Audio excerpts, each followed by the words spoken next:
Hello friends, मैं अरमान सिद्दीकी आशा करता हूँ कि आप सभी स्वस्थ होंगे और अच्छे होंगे। फ्रेंड्स, आज का जो हमारा टॉपिक है, वो है विटामिन और इसके स्रोत। जैसा कि आप सभी जानते हैं कि विटामिन एक आवश्यक पदार्थ होता है, एक आवश्यक तत्व होता है हमारे शरीर के लिए। हमारे शरीर की वृद्धि में इसका एक अहम योगदान होता है, इसका एक अहम रोल होता है।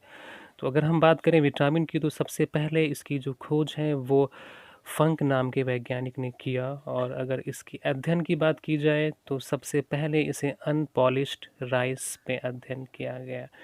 शुरू करते हैं। इसमें सबसे पहला जो विटामिन का नाम आता है वो विटामिन ए होता है।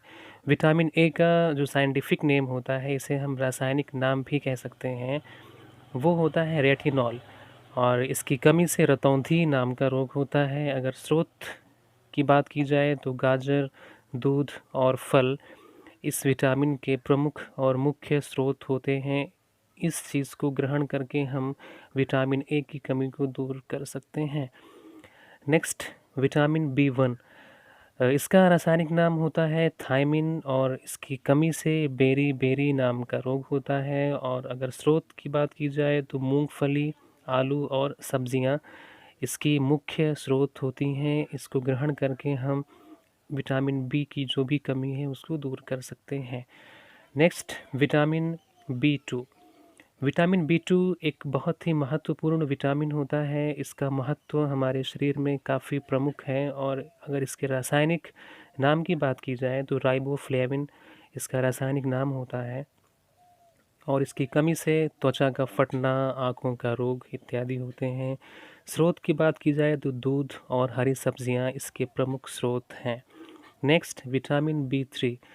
विटामिन बी 3 का रासायनिक नाम होता है निकोटिनेमाइड। इसे हम नियासिन भी कहते हैं। और इसकी कमी से अगर रोग की बात की जाए तो पैरों में जलन, बाल का समय से पहले सफ़ेद हो जाना इत्यादि इसके लक्षण होते हैं। और स्रोत की बात की जाए तो दूध, टमाटर और मूंगफली इसके प्रमुख स्रोत हैं। Next, vitamin B 5। Vitamin B 5 का रासायनिक नाम होता है पैंटोथेनिक अम्ल। और इसकी कमी से होता है मानसिक विकार, और मासिक विकार भी होता है। इसे हम पेलाग्रा कहते हैं। और अगर हम इसके स्रोत की बात करें तो इसके स्रोत में जो मुख्य चीज़ है वो है मूंगफली और आलू। Next, vitamin B 6।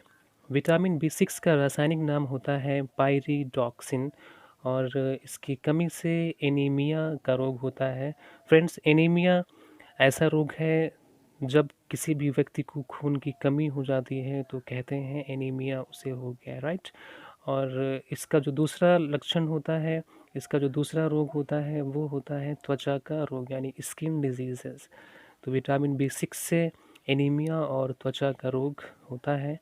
अगर स्रोत की बात की जाए तो दूध और सब्जियां इसके प्रमुख स्रोत होते हैं। Next, vitamin Hb7। इसका रासायनिक नाम होता है बायोटिन। और इसकी कमी से होने वाले रोग की अगर बात करें तो बालों का गिरना और चर्म रोग इससे होते हैं। और जो इसका प्रमुख स्रोत है वो होता है गेहूँ। Next, vitamin B 12। Vitamin B 12 भी एक बहुत ही महत्वपूर्ण विटामिन होता है। और इसका रासायनिक नाम अगर हम देखें तो साइनोकोबालमिन होता है। और इसकी कमी से होने वाला रोग एनीमिया और पांडु नामक रोग होता है। इसका जो स्रोत होता है वो होता है मांस और दूध। नेक्स्ट, विटामिन सी की अगर बात करें हम तो विटामिन सी का रासायनिक नाम होता है एस्कॉर्बिक एसिड।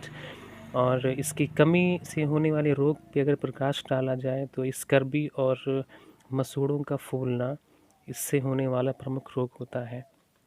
फ्रेंड्स, जो व्यक्ति धूम्रपान करता है अक्सर जो कैंसर का कारण भी बनता है वो विटामिन सी की कमी से होता है, क्योंकि जो धूम्रपान के जो धुएं होते हैं वो उसके फेफड़ों को ख़त्म कर देते हैं। और विटामिन सी की कमी से उसके शरीर में कई सारे रोग उत्पन्न हो जाते हैं। तो अगर कोई भी व्यक्ति धूम्रपान कर रहा है तो जाहिर सी बात है कि उसमें विटामिन सी की कमी रहेगी, और उससे निम्न रोग जैसा कि बताया गया मेरे माध्यम से आपको कि स्कर्वी और मसूड़ों का फूलना ये इसके रोग होते हैं। और अगर स्रोत की बात की जाए तो आंवला, नींबू, संतरा और नारंगी इसके स्रोत हैं। Next vitamin D. Vitamin D का रासायनिक नाम होता है कैल्सीफेरॉल और इसकी कमी से होने वाला रोग होता है रिकेट्स। अगर स्रोत की बात की जाए तो सूर्य का प्रकाश इसका प्रमुख स्रोत है। अगर आपको विटामिन डी चाहिए तो आपको धूप में सुबह 2 घंटे बैठना होगा, जिससे आपको विटामिन डी प्रॉपर तरीके से मिल जाए। और इसके दूसरे स्रोत की बात करें तो दूध इसका प्रमुख स्रोत है। नेक्स्ट अगर हम बात करें विटामिन की तो ई आता है। विटामिन ई का जो रासायनिक नाम होता है वो होता है टेकोफेरॉल और इसकी कमी से जनन शक्ति का कम होना होता है, यानी रिप्रोडक्शन की